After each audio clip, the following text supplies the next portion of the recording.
There we go. We are good to go, and I will keep an eye out for Greg if he turns in as a participant. But anyway, welcome. I am Stephen Oliver, and Mindy, how many years have I been doing high-level marketing in various industries now? I just had a birthday, so I hate to admit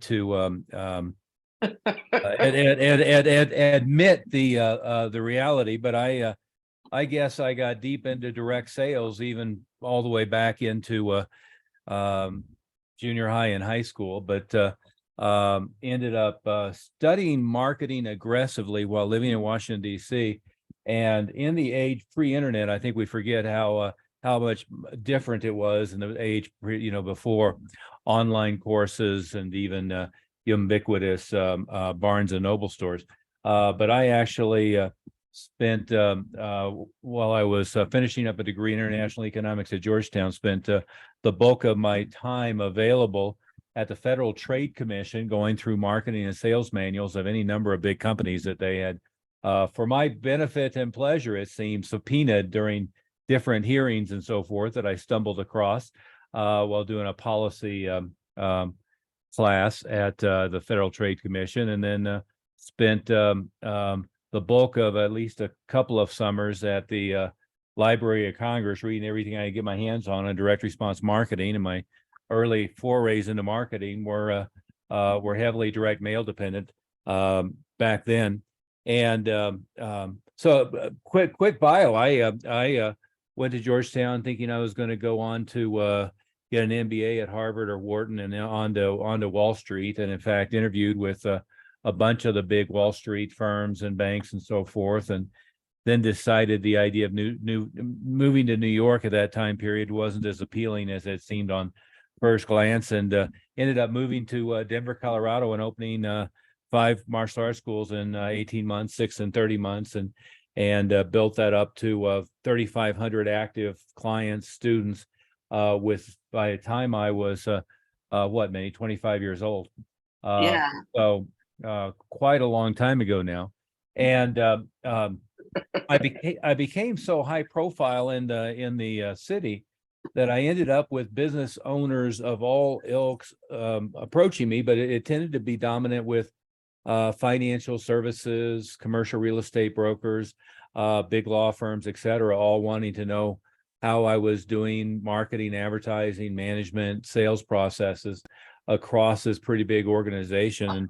And by high profile, I mean, we were on 30-second spots on the Oprah TV show, 5 o'clock news, 7 o'clock news, 9 o'clock news, had infomercials running continuously through the week and on the weekends. We're on page 3 of the TV guide, was known as ROP, run a paper advertising in the major daily newspapers. That the time Denver had 2, Denver Post and Rocky Mountain News. So I was pretty much everywhere. And there's our other panelist. There you go. I am going to promote him to panelist here. And I ended up shifting from owning multiple retail businesses and promoting one of the biggest live events in the country and a number of other things, and shifted to coaching and developing various small businesses, starting out with martial arts schools, and very quickly shifting into the financial services field with actually my advisor. We would sit down and talk about business, and he would try to figure out how I was, doing what it was I was doing. And I ended up shifting into coaching and consulting with him behind the scenes for any number of years. He's a top 1/10 or 1/100th of 1% within one of the biggest organizations in the world. But there's Greg. So we're joined by Greg Moody, who we tease a lot as being schizophrenic, since he's both an engineer and a psychologist, PhD in psychology and an education background, as well as an engineering degree. But Greg, you've been in to a great extent in my camp with focusing on direct response marketing, effective sales processes, scripting, and so forth. What now, for 20 some years? That's about right. Yeah, quite a while. And Mindy, you come from an interesting background of promoting live events with Eventbrite and with youth specialties. You did author promotions, marketing, development for various books in that genre, and then help to run, orchestrate, and more importantly, promote live events all the way up to, I think your biggest was 45,000 people. Yeah. Probably the biggest audience I've spoken to was about 20,000, but the biggest event that we promoted live would have been 3,800 to 4,000, probably in that range. Hundreds of events in the hundreds, and many events into the thousands. But anyway, and Greg, you have a very similar situation where you've done public speaking extensively. You've had to do sales scripting, marketing, sales process scripting, and so forth for your own organization that you owned, and then have evolved through my organization and through a couple of other organizations that we work with on focusing on online marketing, pay-per-click, Google search optimization, websites, but also focusing on the sales scripting process and the developmental, as well as developing authors, self-published books, et cetera. Anything to add, either one of you guys, before we move forward? Well, really, what we are all working on is everything from A to Z that you guys need to do, all of our clients need to do to get themselves noticed, get themselves known, so that you can get and really get responses from the clients that you want to have. Yeah. So that you can generate enough business, so you get a flood of leads, and then help you with your processes so that you can get them started with you and have high quality clients. That it's not just generating business, but it's also making sure that your clients stay with you and continue to stay with you for a long time. That's right. Well, and even as important is that ends up being multi-generational wealth management, so that you're getting the kids and the grandkids under your umbrella, so that you're accelerating referrals. And as we know, most advisors' referral strategy tends to kind of fall into camp A, I don't want to ask, and so I'm just going to do as good a service as I can, and my clients are going to talk about me a lot, which of course really doesn't happen. In fact, Michael Kitches had a great blog on his site.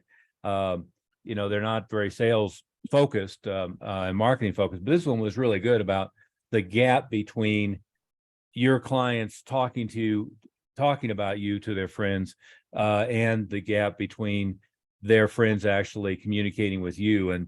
And there's a huge gap that we have many different systems to solve, but there's a huge gap between your clients thinking well about you, then your clients having a conversation with their friends about you, and then you actually getting the friends' contact information and communicating with them. So there's a huge gap in that as well that I think most people don't think of. But hey, our topic today is how to be a Maverick Advisor. And I want to go at this from a couple of different angles, but probably the first thing that I learned, and God, what would it be, Greg, back when I was 23, 24, 25 years old, is the first thing I learned is every breakthrough idea that I ever brought into my business are things that I stole from, borrowed from, observed from other industries, other business formats, were very rarely what my quote unquote so-called competitors were doing. I could have looked around at the time and looked at my competitors in this case, the Colorado market, and I could have imitated them all day long, and I still would have been broke and had a slowly growing organization. Instead, what I did is I looked at what everybody else was doing, and this is before I knew the great Earl Nightingale quote. Earl Nightingale's quote many years ago was, if you don't have a great success system to follow, look around at what everyone else is doing and do the opposite. And I swear I couldn't come up with an industry where that quote fits better than wealth managers, financial advisors, and the whole financial services. Really what it is everybody's looking around at each other and trying to be exactly alike. And the distinction, differentiation, and uniqueness is just non-existent.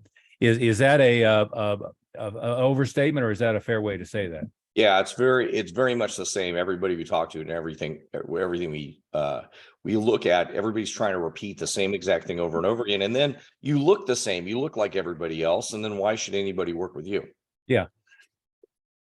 Yeah. And by looking, we don't mean black, white, Asian, male, female, but we mean just, the same template over and over and over again with no distinction, no uniqueness, no specialty.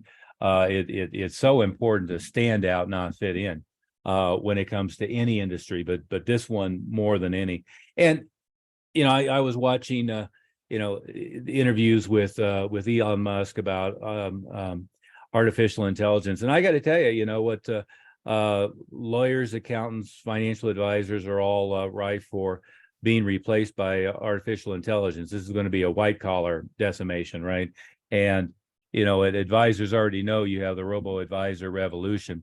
So if you're just a clone of everybody else and you're nothing special and you don't specialize in something and look different, why not use automation rather than a human being? I mean, the value of the human being, honestly, is to keep people from, I mean, you can simplify it all the way down to keeping them from, buying high, selling low. But it's to really put together the pieces and have them have a trusted voice that they follow.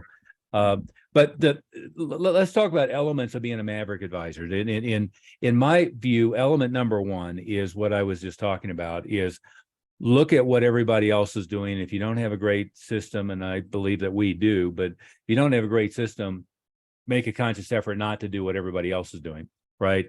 But the element about that is be looking for not all of the naysayers saying we've tried that before, it didn't work, that'll never work for us, that'll never work in our industry, but look at how do I become unique and special from the perspective of my ideal target client.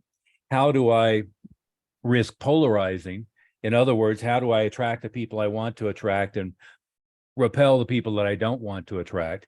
How do I look around at what everybody else is doing and not look like them and not be an equal replacement? Again, I don't know if it was Kitches or if it was, somebody else, but I was listening to a podcast and he said it's a horrible environment where people choose their financial advisor based upon what zip code they're at. And, that's the mythology of the big companies. I know, that's Northwestern and Mass Mutual and so forth, is pointing people at an advisor based upon, what your street address is, more or less. But it's also the buying lead saying of, find somebody in your neighborhood. Well, if you're the right person for me, if I'm a, let's say a business owner of a business is doing $7 to $10 million, I'm getting ready for a liquidity event and prepping for a sale, I want to find the specialist who's going to help me facilitate that, to invest the money properly, and to help me not end up broke. I don't want the guy who happens to have the retail space down the street from me. I mean, hell, there's an Edward Jones in the parking lot in the next shopping center over from me. Gregman, you've seen right next to the chart house there. That's if I'm the business owner and I'm looking for that day and time, that's not the guy that's going to stick in my mind. It's going to be the person who specializes in helping entrepreneurs build, sell, and retain the money and manage it in that example, right? So to be a Maverick advisor, you want to not be doing the same things everybody else is doing. Two is going back to our premise, which is the way we build all of our marketing systems around, kind of like the facade of Wall Street there behind me, is you build a Parthenon of different feeders for traffic. And really what we like to do is get a really clear, I hear some of the marketing people call it an avatar, a real clear picture of who it is you want as a client. And then once you have that ideal client in your mind, that avatar client, if you will, you build system after system after system after system that's designed to get their attention, get them to raise their hand, to educate them, drip on them, involve them in your world and your environment, and then to eventually or quickly convert them into a live conversation and convert them into a client. So element number two is creating that Parthenon of approaches. I'd say element number three is always target a very specific niche. And that can be because you built your avatar. It has to be you've built your avatar client, but then you have to figure out in what small areas do they hang out, right? If I want to be the person who specializes in plastic surgeons, then we know that we can find all kinds of places where plastic surgeons hang out. I can go speak to their association. I can attend their meetings. I can be in their magazines. I can be in their online forums. I can be the person who writes the book on how a plastic surgeon can go from cash flow to wealth, and how they can build their practice up and sell it, how they can maintain their practice, but pass it on to the next generation, whatever it might be. But I can be that specialist for that. But until I've targeted that, what I end up doing is just, I talk to my warm circle of influence, and then I end up randomly creating referrals from them, and it's completely random. That's the wrong way to go about it. What would you add to that, Greg? Well, yeah, and I think it's important for everybody that's listening. They may be thinking that, yeah, but if I market to everybody, and we have so many people we talk to, we say, well, what's your ideal client? And they say, oh, 55 to 65-year-old people with $500,000 in investable assets.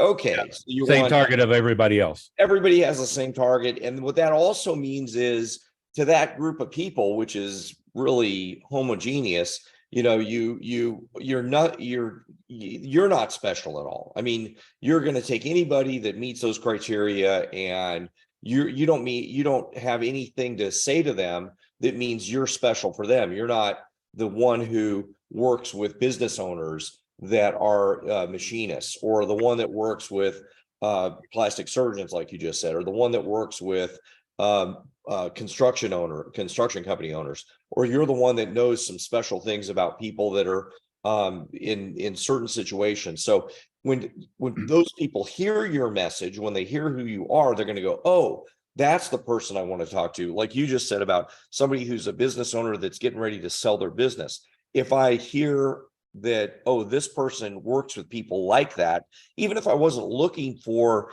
a different investment advisor, I might have somebody that I'm working with now. I hear, oh, this person specializes in plastic surgeons, and I'm a plastic surgeon. I go, well, gee, I want to listen to that guy. What is he saying? Why? What do they have to offer me that might be different than the dude that I've been working with for 20 years? It's going to resonate with people. And we get so often that people think, well, if I'm marketing to everybody, then wouldn't that be a bigger group? And it's actually the opposite, because your message is so diluted. Your message is really nothing, essentially. If you're everything to everybody, you're nothing to nobody. And I think that's an important thing, especially at this point, when we keep telling people they need to have an ideal client.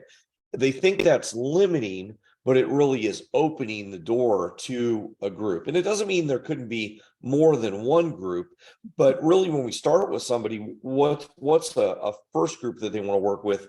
And then maybe there's another group they want to layer onto that, but they should be something specific to somebody, so that then they can focus their marketing, and they'll get a much, much better response for every minute that they spend or dollar that they spend in the effort that they put together. Yeah. And I see, among other things in our backgrounds, Greg, you have your BA, master's, PhD certificates. Mindy, you have your master's. I have what the hell I have on the wall. Yeah, I have the MBA certificate and the Georgetown diploma and a bunch of martial arts stuff. While we're on the topic of certificates, but the worst way to differentiate yourself is to hold out the alphabet soup of all the degrees and all the certifications and so forth, and think that anybody cares about that, right? Greg, you and I both come from a martial arts background, and we learned long time ago that the mom of a 7-year-old bringing their daughter in, she doesn't know 6th degree, 7th degree, 9th degree, certificate, rank, style, doesn't know about any of that stuff. And even if she did, she doesn't have any reason to care. What she wants to know is about how what we're doing can be a benefit to her 7-year-old daughter, and how the development process is going to be for her 7-year-old daughter. And she wants to know whether the people there that are going to be working with her 7-year-old daughter are going to be people that she's comfortable with, that she likes, that she feels are going to be good role models and good developmentally. And the same thing is true more in or equally, I guess, perhaps with advisors is, your clients in most cases, you can list all your certifications and all that stuff, and you can put all that stuff out there, and there is a time and place that probably that's reasonable, but it's not a good marketing tool. It's not something that the average person who has 2 million or 5 million or 500,000 or 50 million to invest, they don't care about that. They care more about the person. They care about the personality. They care about one that, in the day and age of, how many scandals do we have? I mean, right now, HBO is running, starring De Niro, the Bernie Madoff story, the next iteration of reminding people of that. And at the same time, you have the Bankman-Fried whole scandal and stuff going on with that. And you have a couple of other similar things. Is when you're in an industry that's rife with high profile stories of untrustworthy people liquidating and disappearing people's assets, you want to make sure that people see you as a relatable human being and as an honest human being, as somebody who is like they are, right? And so I don't know how that gets left out of the mix so often, but it certainly does. If nothing else, a Maverick advisor is somebody who leads with their hobbies, their interests, their enthusiasms, right? Greg, I am certainly not one of them. Wait a minute, behind me, so I have the boxing glove signed by Muhammad Ali and the guitar signed by Fleetwood Mac. So, the limit of my sports enthusiasm is combat sports, and the recency of my boxing enthusiasm probably goes to Holyfield Tyson. But you're a sports fan, right? And so I always butcher it, which is the Arizona team, ASU or Arizona State. We don't like University of Arizona. Arizona State. Okay. Yeah, we like Arizona State. But see, every now and then we see advisors who wear that on their sleeve, right? And I remember years ago, my slightly different category, but still in the same ilk, my life insurance and my home and auto and everything else was with my State Farm guy. And you walked into John McCain's office, and he had Razorbacks everywhere. And this is in Denver, right? So I mean, it's not like he was in Fayetteville. So he's got the big, stupid red head and, the suey pig stuff and everything. But it was endearing. You remembered him and he anchored it in. It was engaging and so forth. But part of being a Maverick advisor can be that. It can be, instead of talking about the incremental return on their retirement funds as the lead conversation, because that puts any and everybody to sleep, talk about coaching your kid's soccer team, or talk about your enthusiasm for Arizona State, or talk about your enthusiasm for, whatever it might be. But your hobbies, your interests, your passions. And again, we have this argument back and forth a little bit. And, part of the conversation oftentimes is people are told never to talk politics or religion or whatever, politics, religion, or sex. But I got to tell you, if your target audience is the local Jewish community, then you better wear it on your sleeve, right? If your target audience is, liberal 55-year-old divorced or widowed women in the Bay Area, then you wear it on your sleeve. You join all their clubs, you join the organizations, and you wear it on your sleeve, and you be part of that. You have to make a decision. And we've had advisors who want to target ultra conservative political groups, various religious groups, one thing or another. But you don't pick an audience like that you want to target without being dyed in the wool one of them, right? And wearing that on your sleeve. And that doesn't mean you ever have to pick an area to be offensive to the general public, unless you have picked and make a stand in a particular niche, right? And then you want to go all in on that niche. So I think part of being a Maverick, and I see this certainly, the bigger organization, the more all of their advisors look exactly alike, right?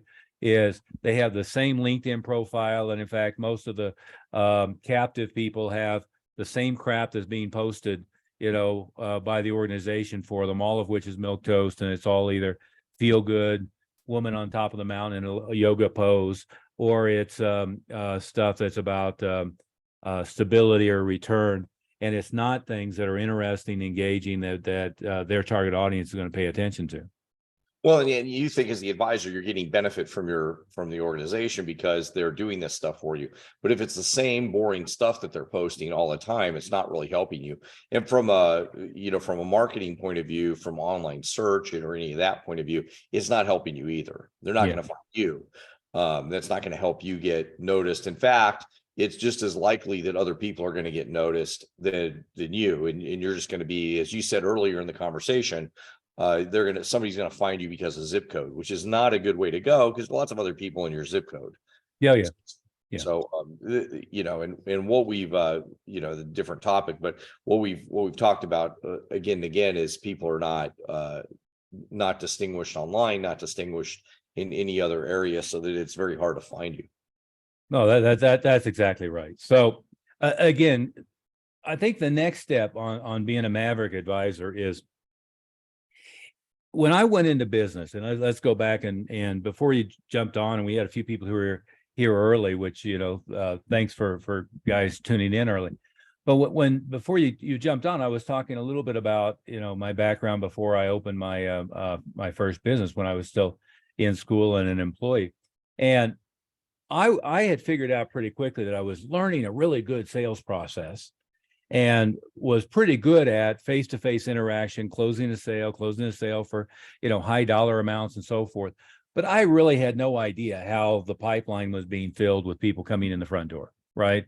I could see it in action. I could see TV ads and newspaper ads and articles and so forth, but I really didn't understand what the process was. And if you're going to be something more than a glorified salesperson within a big company, if you're truly going to be a seven-figure earner in a financial services business, developing a solid base of clients, you really have to be thinking of yourself as an independent business owner, regardless of what corporate umbrella that you're under or what your environment is. And if you're thinking of yourself as an independent business owner, that means you're responsible for creating a new client and keeping that client long term.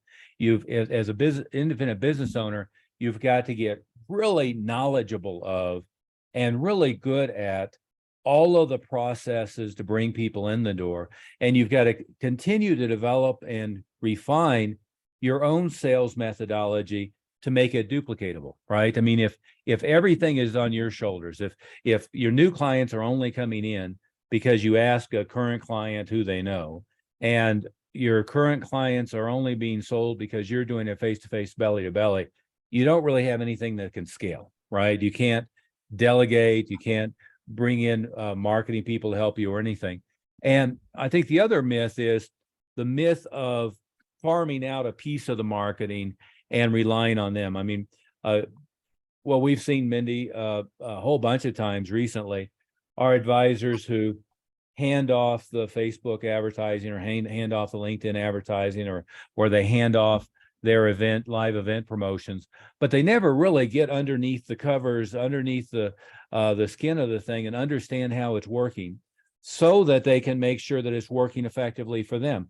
With the live event promotion, remember we did just recently, we went thoroughly through one of our advisor clients' live event promotions handled by something else. Turned out their targeting was off.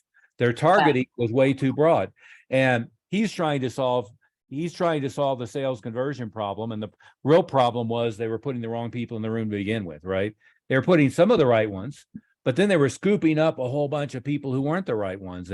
And by the way, they were telling him that that's as good as they could do targeting. It took us 32 seconds of walking through online databases to say, well, I could niche down to this, and I can niche down to this, and I can target this, and I can target this.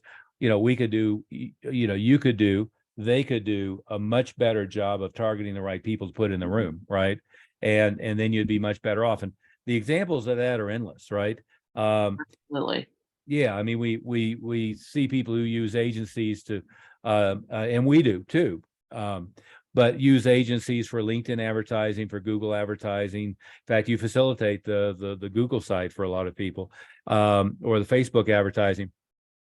But if they don't know what that person is trying to accomplish, the metric that the outsourced company uses and the metric that you need to use for return on investment oftentimes are at odds with one another, right? Is on a website, you don't care about so much traffic, you care about opt-ins, you care about people who will convert to appointments, who will convert to customers. On social media marketing, it's not so much that you want, a big email list. You want a person who's truly interested in your services and gets educated to the point that they're willing to sit down with you face to face. And I often see what their metric for success is and what your metric for success be on two different planets. And if you don't understand the marketing principles on the way through the door, then you get lost in the haze on that stuff. Well, what would you add to that, Greg? Yeah, no, that's exactly right. I mean, I think when we talk to people, a lot of times they're getting, because they're just wanting to abdicate and throw their marketing over the fence. And sometimes they want to throw it over the fence to us too. They're not understanding what's really going on. And so therefore they're really tossing money away. And we get a lot of people coming to us say, well, I tried that. I tossed money at this, or I tossed money at that, or I tossed money and it didn't work, so I'm going to abandon it. Well, a lot of times those things like LinkedIn or Facebook or doing something better for their website or doing some other types of marketing will work just fine, but it was done incorrectly and it was done in some way that wasn't going to be effective for their type of market or their niche. And with either number one, doing what you said first, which is a better job of identifying their ideal client, and number two, tweaking the way the marketing was done. And unfortunately, a lot of these companies that people throw marketing money at, do it a very sloppy and ineffective way. And so that's what we can help you figure out, is how to do it in a much more effective and precise way so that you can get really good results. And these results can be 10 times, 20 times, 30 times better. And I'm not exaggerating about that. I mean, we frequently talk to people doing live events, and that's not the only thing, but let's just use that as an example. And they're really sloppy about how when leads come in, whether or not they're doing good confirmations on the way in to get a better turnout at the event. So they accept really crappy turnout, and the marketing company says, oh, that's what you just get. They're not doing enough follow-up or pre-calls to make sure that they could get a lot of appointments prior to their event.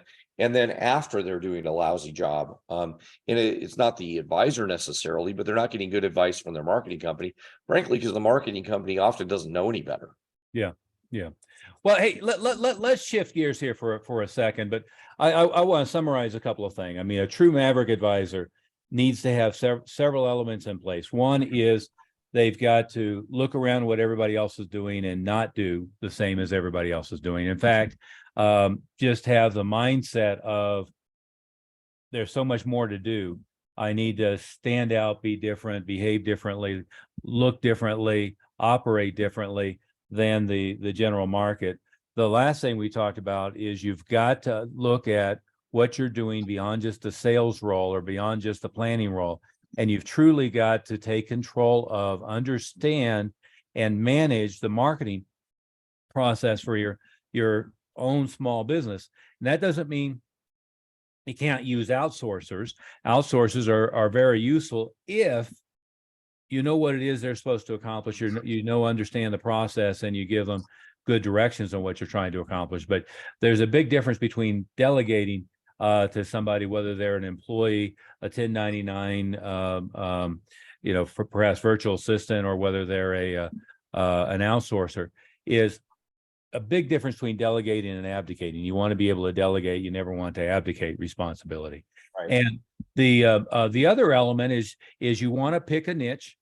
You want to create an avatar client, an ideal target client, but then you want to create a niche of people, whether they have an affinity to you through hobby, affinity to you through nationality background, affinity to you through organization, association, belief system, or strictly that you've decided to become the expert for Procter and Gamble or Vonage or whoever it is, retirement plan, or you've become the experts for dentists or plastic surgeons or lawyers or whatever it might be. But you've got to hone in and become the go-to person in that niche or in that area. And anyway, to shift for a second, I wanted to share this with everybody. This is still on a kind of a pre-launch phase, but I want to share this with everybody. This is a new, if you will, program that we have launched, and we really have two levels. We have a program that's a really personalized, focused coaching and development process designed for advisors who are in the $250,000, 300,000 and up range, and oftentimes into the seven figures, well into the seven figures. And then we have a program designed for those who are at below that point, and this is the one that's below that point. And we refer to this as our inner circle, but it really looks like this: is the deliverables are any number of different things, and I can show you here on screen what they are. But the objective here is this is an implementation program. It's a process where each month we're going to delve deep into how to find an effective niche market, how to effectively market with webinars, how to effectively market with personalized live events, in-person live events, how to effectively market on LinkedIn, how to effectively market on Google, how to effectively market on Facebook, how to use email appropriately and effectively, how to use direct mail effectively and appropriately. And those elements are tactics. More importantly, we work on the strategy of becoming the go-to expert, the person who stands out above and a head and shoulders above everybody else in your market for a particular group of people. And again, we discussed, how that might break down by hobby, by profession, by company. But we talk about the bigger strategies of really standing out, of looking different, of being a specialist in your area and being a specialist for a group of people. And then the tactics, and again, the tactics of attracting new people can be online, offline, live event, traditional advertising. It can be all the modern social media platforms and so forth. But, we stay way ahead of the curve and familiar with all those things, and are very good, I might add, at avoiding always the bright, shiny pill syndrome of looking at, oh, wow, we should be doing a bunch of stuff on TikTok, and really focus on where your target audience is hanging out and what the best way to get there. And what you see kind of in this description here is a combination of strategies and tactics.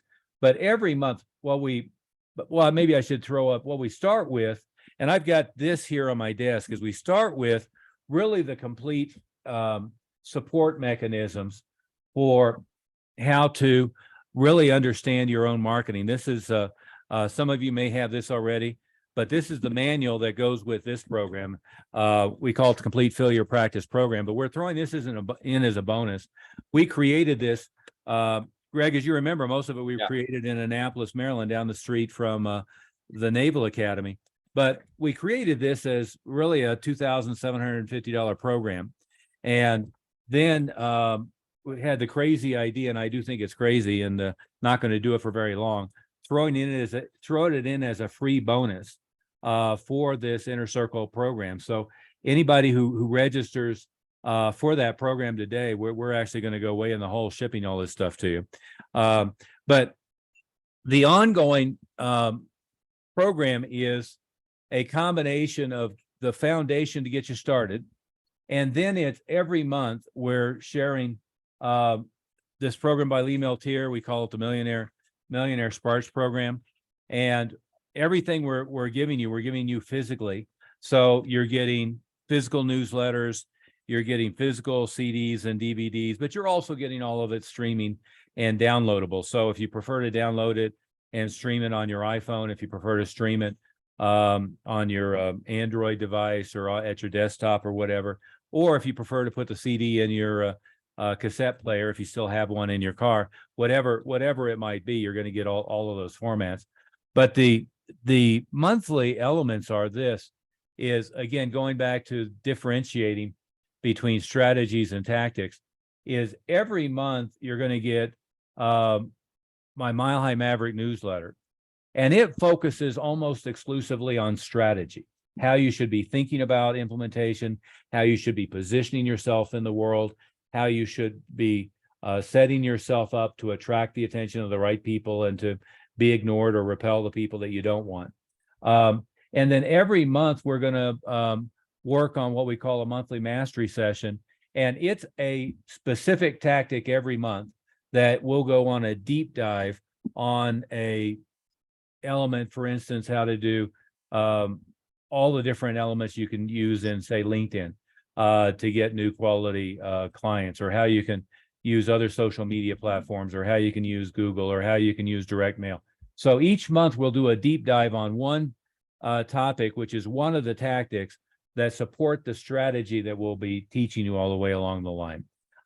You have open access to Mindy Godfrey here, to Greg Moody and myself through our discussion forum. And we also have a number of other people on our team. Merrick, who's our technical behind the scenes guy for anything that Mindy or Greg can't handle for you. We've got Bob Dunn, who's a specialist in client service and sales, and Jeff Smith, who's a specialist in big organization operations, staff development, and so forth. But we have the discussion forum where you can ask any question at all. Oftentimes what happens is people ask questions ahead of our monthly, and I'm getting to this, our monthly Q&A. So we do an open Zoom meeting, not like what we're doing right now. I mean, this is more of a webinar format, but a purely open, everybody's on camera, everybody's open mic, Q&A once a month. So every month we'll deep dive on a tactic. We have the ability to ask questions after the fact on that topic. And then a couple weeks later, we do an open Q&A where any and all questions get answered about that topic or about anything else that people are implementing. And then all of this material as we move along gets archived in the member discussion forum and in the member website. So you'll have access to that constantly. And the last piece of it that I mentioned a minute ago is Lee Miltier's material, which is high level business development. And what we find is, as we work with advisors at the lower level, let's say that they're making less than 100,000, or they're making less, they're bringing in less than $250,000 in revenue, is they have very different problems than people who are in the $2, $3, $4, $5 million category. At the lower level, the mission is getting enough new clients to grow the practice adequately, and it's targeting the right people, because oftentimes even the flow of people they get are the wrong ones. They end up, driving out to have a meeting at the trailer park with somebody who couldn't rub two dimes together, for instance. And it's, but eventually it becomes about getting systems to work through other people. It becomes about automating systems to support a developing flow of processes. It becomes about creating higher level client communications. What we're very focused on, by the way, is referral marketing, but referral marketing not from the standpoint of just begging people for who do they know, but creating events, webinars, customer service and appreciation events, educational events, creating a series of books, a series of reports, pass along tools that they can share with their friends, and avoiding what I mentioned before, which is they talk to their friend, but you never talk to their friend. Creating the situation where the friend is coming into your realm, you're capturing the information, you're creating an ongoing dialogue and support process with them, rather than it just being an empty conversation that got had over lunch somewhere. Mindy, Greg, anything to add to this? Did I describe what we do on an ongoing basis fairly well? Yeah, I mean, I think we should post a link in the chat so that people can. Oh, absolutely. Yeah, it's financialadvisorwealth.com/inner circle. And I'm going to post that in the discussion forum right now. And what I didn't mention, by the way, and I will go back to mention that. I didn't mention the price is the price for this program, and it's an ongoing monthly developmental program, is $997 a month. The pre-launch right now in April is a ridiculous $247 a month. So, I mean, in the first year, you're going to have barely paid for the value of the free bonuses that come along with a program. I mean, and for most of you, it's rounding error. It's probably less than your monthly Starbucks bill. It certainly is less than mine. But it's as I said before, it's an ongoing implementation program that combines proper strategies of how to think about and go about targeting and developing your business, combined with tactics.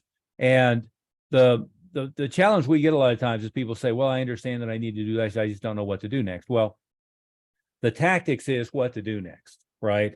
It's how to create a presence online. It's how to create a presence in social media. It's how to directly target the people.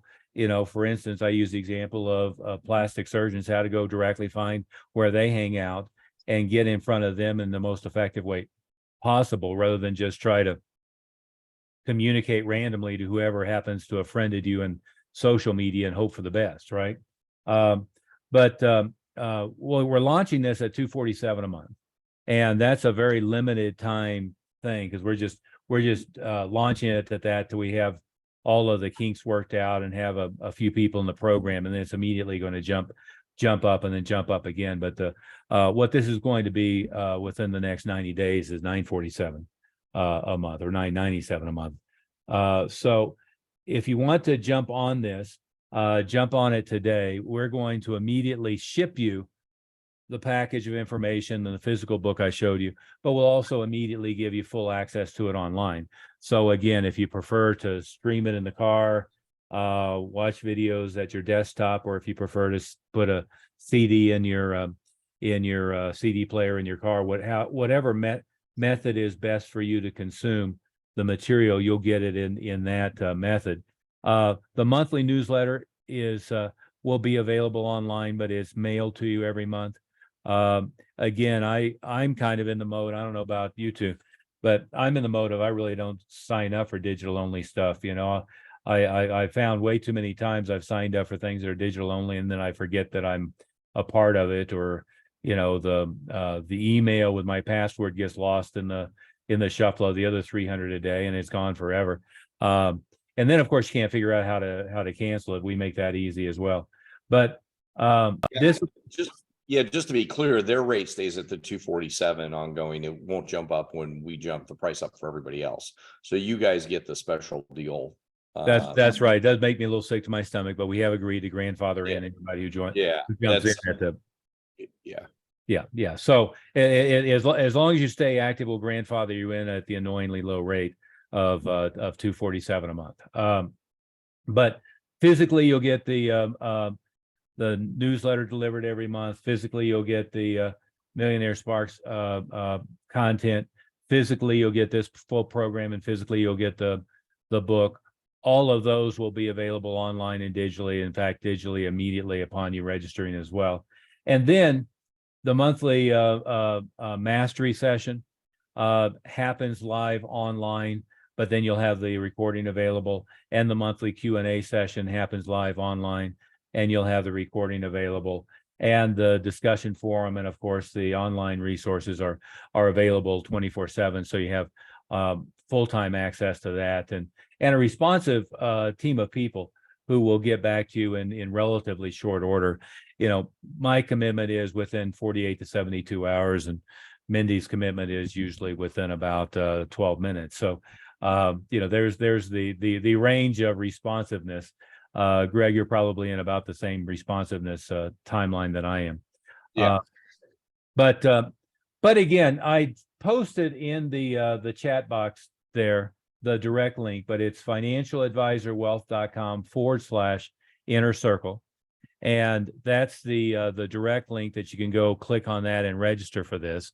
And you'll immediately get access to the digital materials, and then you'll get mailed in pretty short order out of Wichita, Kansas. You'll get mailed all of the physical materials as well. And then you'll be put on the monthly cycle to get invitations by text and email to the monthly mastery session, where we focus on an individual tactic, and the monthly Q&A section, where we answer any and all questions, oftentimes mostly dominated on whatever that month's tactic is, but whatever else you may be working on. And then the the open discussion forum is available for anybody on any topic that you want, anything within reason, within our wheelhouse at any time. And again, our mission is not to educate you on the same material that, say, a CFA course might do, although we probably could do a better job on at least the economic side of it than the CFA, the course that I went through anyway. I was cringing a little bit on that one, Greg. I do think that all financial advisors need a little bit better foundation in macro and microeconomics, but that's maybe just my academic background speaking. But our mission isn't to educate you or usurp your judgment in the way that you're pointing your clients, the advice you're giving them. We're not trying to get in the middle of that or have any say in that whatsoever. What we are focused on doing is creating a much better sales orchestration process where before you even sit down to talk to somebody, you're perceived as the expert and dramatically improve your closing ratios. Most of you, I imagine, think that your closing ratio is great, but if you 5 times or 10 times the number of quality prospects you have coming through, your systems might fall apart. That's what we tend to see. And then we open the floodgate and give you a lot of different effective tactics, a Parthenon of tactics to flood people in the front door. And then as somebody moves into that next level, that higher level coaching, as their revenue grows, they then need people management, practice management. They need a better focus on longer term client relationships, contact, referrals, etc. And they need multi-generational marketing and sales process, as well as really managing to get the marketing delegated, not abdicated, and get those things done through other people as well. But Mindy, anything to add to any of that stuff? And of course, if they have any questions on that, they're welcome to call you and register. Or if they're in the $250,000 and up category, would be happy to talk to them about the next level. What I would recommend is just go get yourself into this lower level, this inner circle program right now, because again, it's a very limited time offer, and the bonuses are a loan pay for the first year of tuition for the program. And from there, we will go through the process of really helping you shape the right strategy and give you the tactics to fill your pipeline with much higher quality new people coming in as clients, and then to retain them long term and create a much better multi-generational strategy and a much better referral strategy. Yeah, I mean, I think everybody should get started on this now so we can get moving on where everybody's planning is now and into the summer with their plans. Yeah, absolutely. And again, this was a webinar format. It wasn't an open Q&A, but anybody has any specific questions about anything, we're happy to answer them. Happy to set a time to talk to them. Just give Mindy a call again, 303-808-87. What is 8719? 8719. And then go and register for the program. We'll get you plugged into the discussion forum and get you plugged into the other materials. On that note, we'll call it a day, unless you, lady or gentleman, have anything to add to this. No, we look forward to seeing everybody and helping you work with your practice. Yep, absolutely. Thank you. And Greg, I will see you in another 5 minutes, I guess. Yes, sir.